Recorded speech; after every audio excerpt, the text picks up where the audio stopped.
Police, can I ask who was at the last rally down at Customs House in May? Now what happened the day after the rally? Someone that I asked to speak at the rally got arrested. And guess what? He was arrested and he was given a 10-month jail term. But he got out after 4 months and they released him yesterday. So the day after the last rally, they put him in prison, and the day before this rally, they let him out. So what do we hear from the Aussie Cossack? Who they put in prison? They put in prison because he mentioned the name of an alleged pedophile. He mentioned the name of an alleged pedophile and they locked him up. But here he is, the Aussie Cossack.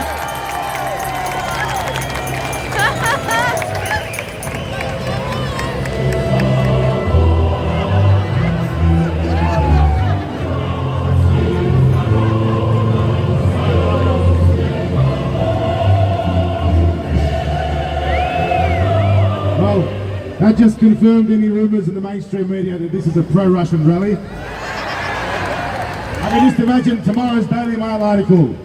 Russian radical protesters converge on Channel 7. Oh, there it is, Vladimir Putin's here as well.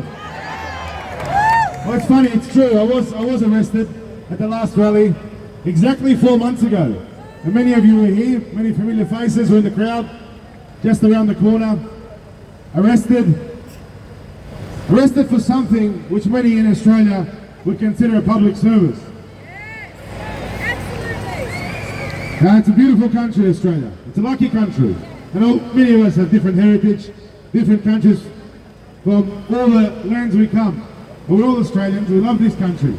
And this country has a lot of beautiful flora and fauna, many interesting native species, protected species, platypus, koalas. But there's one species in this country which is the most protected of them all.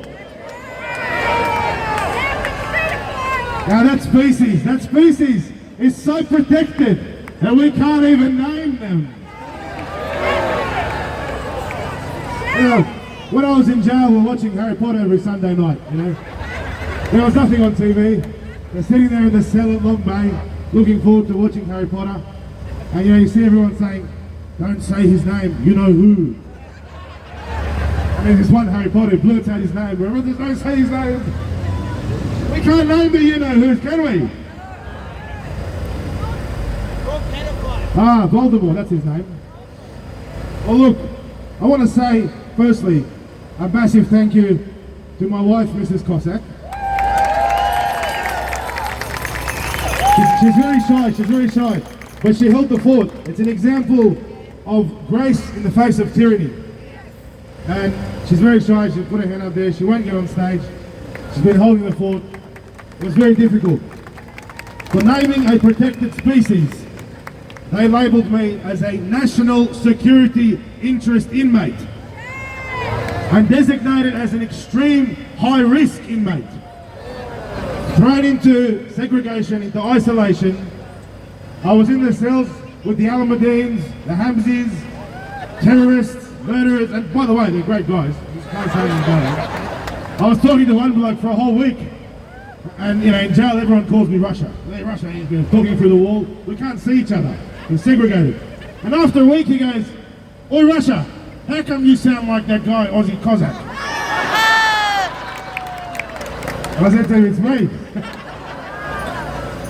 There were protesters, many of you here, protesters, came to Silverwater Jail, protesting outside the jail. Thank you guys. A massive thank you to one I consider future Australian Prime Minister, one man, Ricardo Bosi, who came there to the courthouse, standing with my wife, Mrs. Cossack, who was very vulnerable at that time. Many of you were protesting. As the prison truck came past, you know, I could hear the protesters screaming outside, "You've kidnapped the Aussie Cossack, release him!" And so the prison authorities, they put these restrictions. I was no longer in a prison truck every time I was moved. I was moved in a bulletproof Land Cruiser with my arms chained in an orange jumpsuit, like Guantanamo Bay, and my legs were chained. And it was actually outrageous, right? And moved around the prisons. But you know what? In the prisons, There are a lot of blokes in there who suffered because of the mandates, because of the restrictions, because of the failures of government policy. And I want to give a special shout out to all the Indigenous brothers in there. Special shout out. It's a travesty that the prison population, it's something like 35% Indigenous, where they make up 2% plus minus of the population in Australia. And that falls back on the government. I don't believe a word of Albanese when on his pre-election campaign he talks about Uluru statement and so forth. Where was he 30 years ago, 20 years ago, 10 years ago? In my opinion, and I've got the backing of the brothers on this, it's all for show. If he cared about the people, they would work with them. Now a bloke got released and they said to him, we're releasing you from prison and you're required to, for the first 3 days, we're giving you a motel in Mount Druitt. I said, well, that's like a beginning of a new fact sheet. What could possibly go wrong? You release the bloke, he's done 3 years and you say, here's a motel in Mount Druitt. And this is the kind of thing, it's a revolving door in there. And King Charles III, well, it was always customary in Britain, it was always customary in many other countries, in the Russian Empire also, when a new king takes over, he gives a pardon. Now you can see King Charles isn't very popular, neither is Camilla. We all love Diana. God bless her soul. But King Charles, if you want to do something good, order a pardon. There are blokes in there driving the school. There are blokes in there for things like naming protected species, for goodness sake, as we all know. So let's hear it here. Encourage King Charles. Start off your new rule with a pardon for the boys in jail. Because you know what? The real criminals aren't in the prisons. The real criminals are sitting in Parliament House.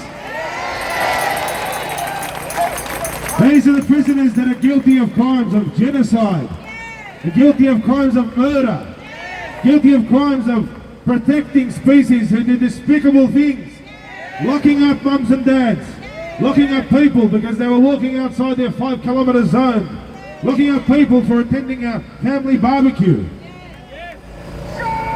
Shame!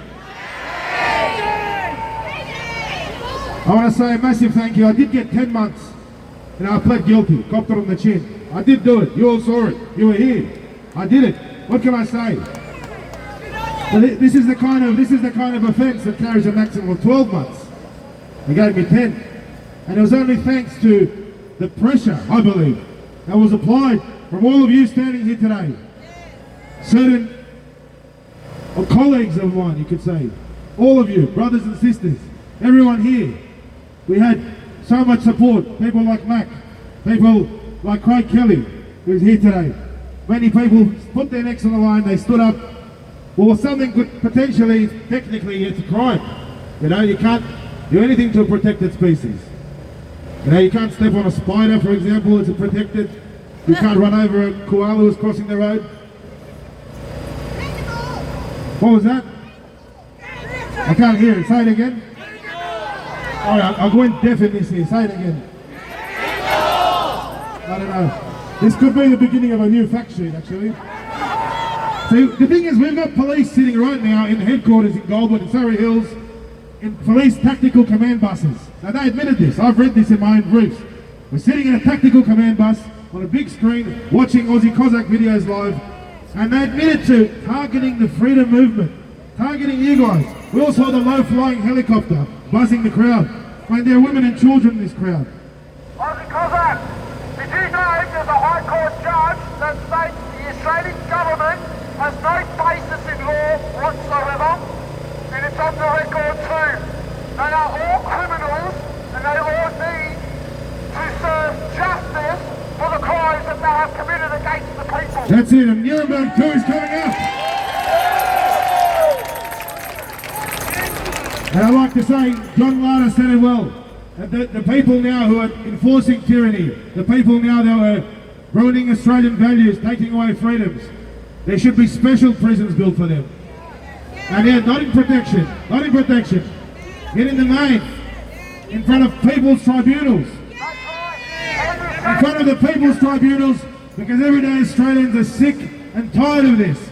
And this year, We've got an election in Victoria, and I promised all our good colleagues in Melbourne, who are also today out in force marching for freedom, that Sydney will be, New South Wales, all of us will be backing Victoria in this election. We'll get behind them there in November, everybody. We've got New South Wales coming up in March. Put your hands up, get involved. There are many people out here who should be running as candidates, who should be supporting other candidates. You know, somebody like Mac, why doesn't he run as a candidate? Somebody like Ricardo Bosie. We should be, all of these people, we should be supporting them all. I want to say a massive thank you. I won't carry on anymore, but I was humbled by the support whilst in prison. Received over 5,000 letters and postcards of support. And I met some parents who brought their kids today. Their kids who wrote postcards and drew pictures. Thank you, Aussie Cossack, for defending us. It was very humbling. Very much appreciated. How did they treat me in jail? Oh look, you know, obviously I'm in the business of naming people, and there's one screw I'd like to name. His name, geez, last time I did this, I ended up in jail for 2 years. Should we name him? Oh? Alright, we won't name him. But look, it's actually funny. I can say that there are a lot of prison guards who very quietly, very sneakily, were actually secretly supporting me. You know, oh, they'll go, well, we don't think you should be in jail. You know, this is a good thing. But the prisoners, mate, shout out to the prisoners. Every jail I got to, every yard I got to, I had the intel of the jail come and see me. They said, you're a national security interest, you're extreme high risk, and we know that you're radicalising the other inmates. Radicalising with what? It's not like I'm a Russian spy or something. So, that's just, can I just say, that's just a Serbian flag upside down. Anyway, shout out to all the boys inside. Shout out to boys at Windsor, boys at Long Bay. You'll be surprised, there's a lot of good blokes in the main. Because the bad blokes get put into protection, into the boneyard, and that's where people like Hazard will go. That's where people like David Elliott, you grub. David Elliott, the failed police minister, the failed minister of correctives, who is now the failed transport minister. And there's traffic every day, the cars, chock-a-block, my wife can't get to work, takes her 2 hours, because David Elliott has failed the transport. If David Elliott dares to run in the New South Wales election, I dare you. I'd love to see that happen, but I can guarantee David Elliott, you won't run, because you're gutless, because you're not going to win. You're going to lose. And you're arrogant and you don't want to lose. So David Elliott will resign, mark my words, he won't run. And if he does run, that's our revenge. That's when we go to the ballot box. Whoever goes against David Elliott, I couldn't care if he's, whatever party he's from, just get rid of that grub David Elliott. Remember the very first protest we had, where we marched? And he said, it's a bunch of right-wing extremists, hoofheads, grubs. How dare he call these mums and dads and these good, hard-working family people, these Australians, those slanderous terms. And thank you again to the good police and the cops for truth. It's an honour to stand on this stage after the firefighters and the paramedics and the cops for truth. These are the kind of police who should be taking over the police force. These are the kind of police who should be becoming the commissioners and the superintendents and restore some common sense and some sanity to the way this country was 20 years ago, 10 years ago, 30 years ago. It was absolutely normal values. And our values in this country are going down the gurgler. You know, kids are going to school, they come home, they don't know whether they're a boy or a girl. You know, what is going on? Where's it going to stop? You know, Anzac Day marches are getting smaller and smaller. In fact, in the last few years, they tried to cancel them completely. We've got veterans in this crowd who've come back to service. I met a few gentlemen, served in Vietnam, served in conflict zones, and they're back to march. They've been called out of retirement to defend their fellow Australians.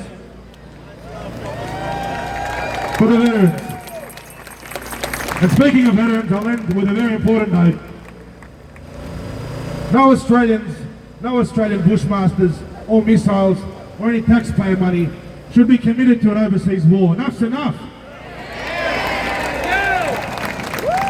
I mean, is there anyone here, honestly, who thinks, put your hand up, one person at least, that Australia, Scott Morrison Albanese, should be sending hundreds of millions of dollars to fight against Russia?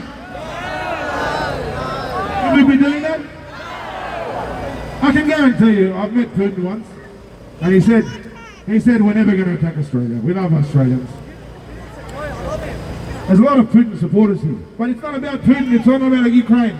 You know what it is? It's about Australia doesn't have a dog in this fight. We shouldn't have gone to Afghanistan. We shouldn't have gone to Iraq. We shouldn't have followed the Americans off every cliff, Korea and Vietnam. What did Australia ever gain from engaging in a foreign conflict? Where the people in Lismore, the poor families in Lismore, are getting $1,000 each. Yet we can send $400 million to a corrupt Ukrainian government and throw missiles against Russia. Absolutely outrageous. Shame. Ladies and gentlemen, I'm going to finish. There's many honourable people to speak after me. I just want to say thank you. It's only 20 hours I've been out of jail. I literally got released yesterday. Thank you very much for all your support. It's been a win to the people. Thank you.